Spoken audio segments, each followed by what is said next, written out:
अब कोई मुसलमान से पूछो थारो धर्म के का है, वो कहे कि बस 5 बार नमाज पढ़ो, फिर जो मनवा वो करो, चाहे हिंदुओं की छोरियों में उठा के लाओ, चाहे जो भी पाप करना है करो।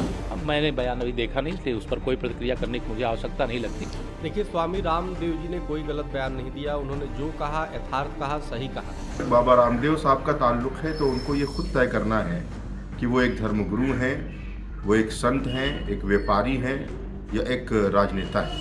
आतंकवादी बन के घने, बाकी और जितने भी अपराधी घने बन गए, नमाज जरूर पढ़नी, बस इतना ही सिखावा, नमाज पढ़ो, जो मनमाए वो करो। कभी एक भी मौलाना नहीं आएगा कहने कि जी ये गलत कर रहे हैं, कभी एक भी मुस्लिम संस्थान नहीं करता। वो समझते हैं कि जितना हिंदुओं का उत्पीड़न करो वही धर्म बना लिया इन्होंने। देखिए, हमारे मुल्क में एक फैशन चला है कि धर्म संसद के नाम पर अधर्म की बातें फैलाई जाए और वहाँ पर सिर्फ और सिर्फ मुसलमानों और इस्लाम पर छीटाकशी की जाए। अब कोई मुसलमान से पूछो थारो धर्म के का है, वो कहे कि बस 5 बार नमाज पढ़ो, फिर जो मनवा वो करो, चाहे हिंदुओं की छोरियों में उठा के लाओ, चाहे जो भी पाप करना है करो। वो इस्लाम का मतलब नमाज समझते हैं। घने पाप करते हैं हमारे बहुत से मुस्लिम भाई, लेकिन नमाज जरूर पढ़े मेरे बेटा, क्योंकि उनको यही सिखाएगा, बस नमाज पढ़ो, बाकी जो करना है करो।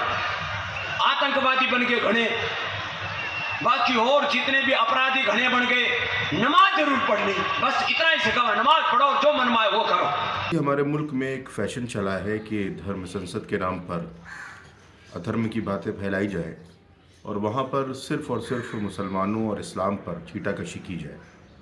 यकीनी तौर पर धार्मिक लोगों का और धर्म संसद का कतई तौर पर यह मकसद नहीं होता है कि किसी के भी मज़हब के ख़िलाफ़ या मुसलमानों के ख़िलाफ़ कोई अभद्र टिप्पणी की जाए।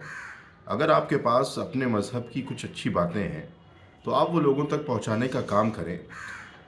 बेजा और बिला ज़रूरत दूसरे मज़हब पर और ख़ास तौर पर मुसलमानों पर जो टिप्पणियाँ की जा रही हैं और बार बार जो छीटाकशी की जा रही है, ये कतई तौर पर किसी भी सूरत में मुनासिब नहीं है। जहाँ तक बाबा रामदेव साहब का ताल्लुक़ है तो उनको ये खुद तय करना है कि वो एक धर्मगुरु हैं, वो एक संत हैं, एक व्यापारी हैं या एक राजनेता है। क्योंकि जिस तरीके की ज़बान वो इस्तेमाल कर रहे हैं, यकीनी तौर पर वो किसी धार्मिक शख्स की या संत और साधु समाज से ताल्लुक़ रखने वाले शख्स की ज़बान नहीं हो सकती। ये यकीनी तौर पर किसी राजनेता ही की ज़बान हो सकती है। और धर्म संसद का अगर यही मकसद है कि वो मुसलमानों और इस्लाम के ख़िलाफ़ छीटाकशी की जाए तो यकीनी तौर पर ऐसे धर्म संसदों पर पाबंदी लगनी चाहिए जहाँ पर सिर्फ नफ़रत की बात की जा रही हो। अगर वाकई में आपको काम करना है तो मोहब्बत के पैगाम को आम करें, नफ़रत के ख़ात्मे के लिए धर्म संसद को आयोजित करें तो ये ज़्यादा बेहतर होगा। स्वामी रामदेव जी ने कोई गलत बयान नहीं दिया। उन्होंने जो कहा यथार्थ कहा, सही कहा। आप जरा देखिए कि किस प्रकार से लव जिहाद मुस्लिम युवक करते हैं, हिंदू बेटी बहनों को बर्बाद किया, लाखों बहनों को। और आप देखिए कि इतनी मुस्लिम संस्थानें हैं, एक भी कभी इनके खिलाफ फतवा जारी नहीं किया। कन्हैया कुमार को सरेआम हत्या कर दिया जिहादियों ने नुपुर शर्मा के बयान को लेकर के, लेकिन उस पर कभी कोई फतवा जारी नहीं हुआ इस्लामिक संस्थान होते। तो इसका मतलब सीधा है। आप देखो ना, धीरेन्द्र शास्त्री जी पे प्रश्न उठा, जितने हिंदू जादूगर थे आके दिखाने लगे, ट्रिक है वो है, 20 बातें करने लगे।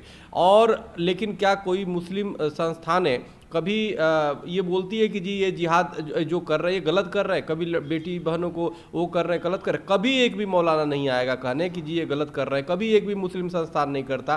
तो क्यों? क्योंकि वो समझते हैं कि जितना हिंदुओं का उत्पीड़न करो वही धर्म बना लिया इन्होंने।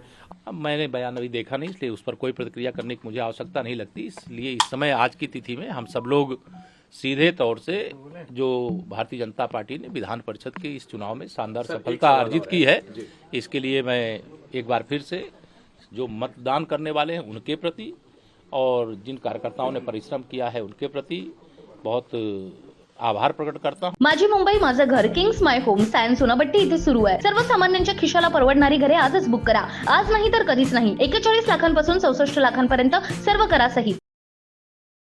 CEN न्यूज देश प्रदेश की ताजा तरीन खबरों के लिए CEN न्यूज को सब्सक्राइब करें और रहें पल पल की खबर से हर पल बाखबर।